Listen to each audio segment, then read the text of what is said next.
Ay, nako, itong batang ito talaga. Hmm.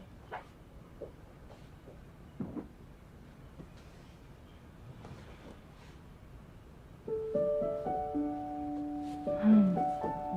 I miss you, anak.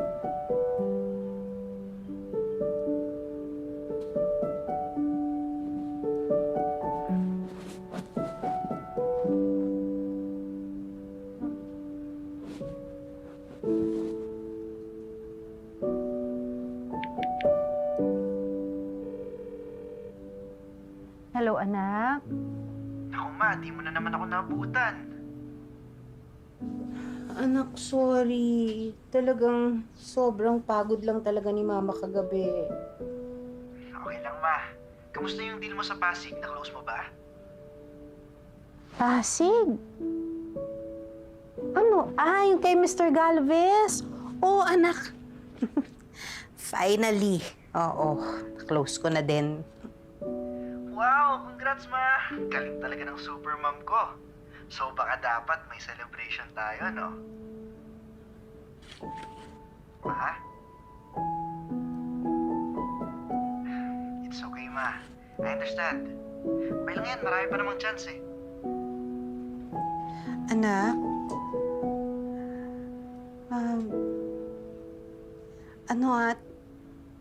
Tatandaan mo, mahal na mahal kita, anak.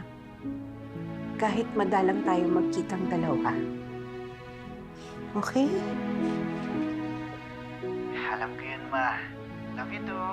Gotta go. Bye. Love you, anak.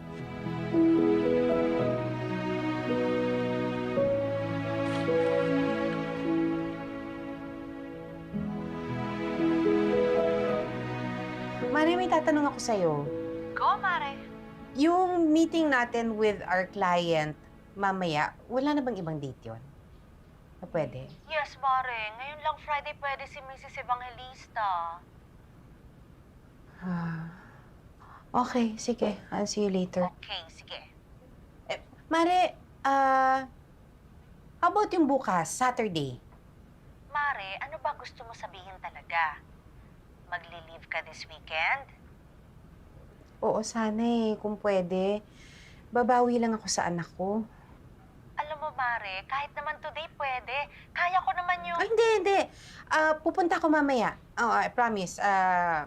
I'll be there. I'll see you later. Oo. Sure, Mare. See you later. Sige. Maraming salamat ha, Mare. Pasensya na. Ito lang. Babawi ako, promise. Itong weekend lang na to talaga. Wait, by the way, yung May 12 na grand opening natin, na-close ko na yung deal ng mga media partners natin. Okay. Sige, that's good. O sige, maraming salamat, Mare, ha? I'll see you later. See you later. Okay, thank you. Bye-bye. Hindi din Oo. Sabi ko nga. Oo.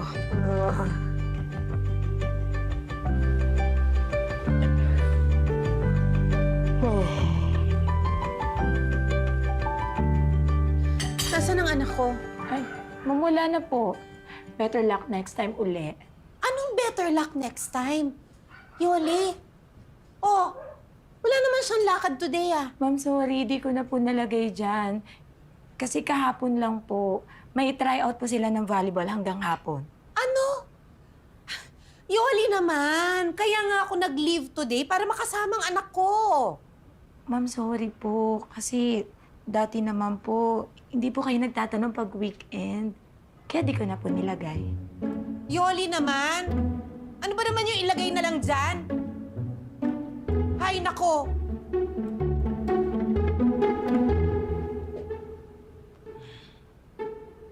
Game.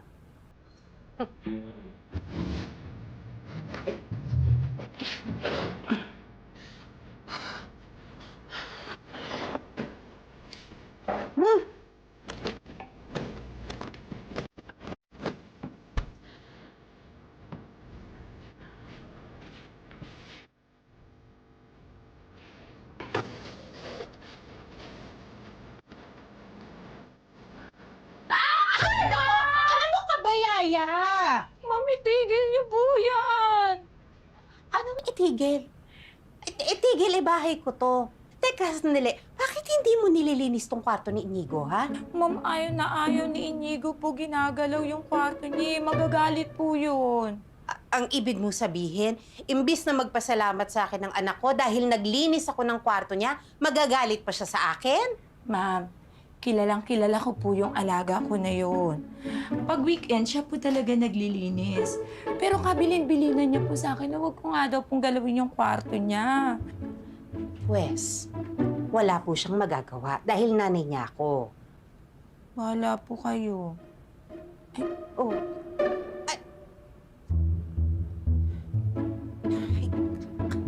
Yaya, yung pahinga yung tubig! Opo, malamig! Bisa tulungan ako dito eh. Ay, ma'am, Oh. magpapakbit po ako tonight. Pero ako na po bahala. Okay. Ay, hindi, ako na. Ito, ako na. Ako magluluto. Sure po kayo? Kailan ba ako hindi naging sure, Yoli? Ako magluluto ng dinner ng anak ko ngayong gabi. Ay, ma'am, Oh, gusto po ni Inigo, maliliit lang po yung hiwa ng gulay. maliit. Maliit. Okay, ayan. Liitan niyo po, ma'am. Mas maliit pa? Yan po. Yan. Perfect. Ayan.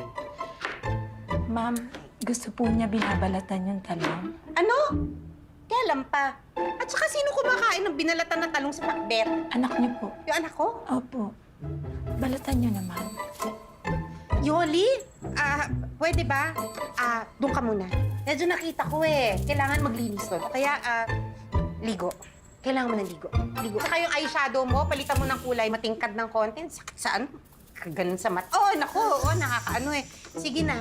Oo. Sige na po, ma'am. Oo. Ma'am, penny load. Ay! Ano? Sige, dito na po. Yoli!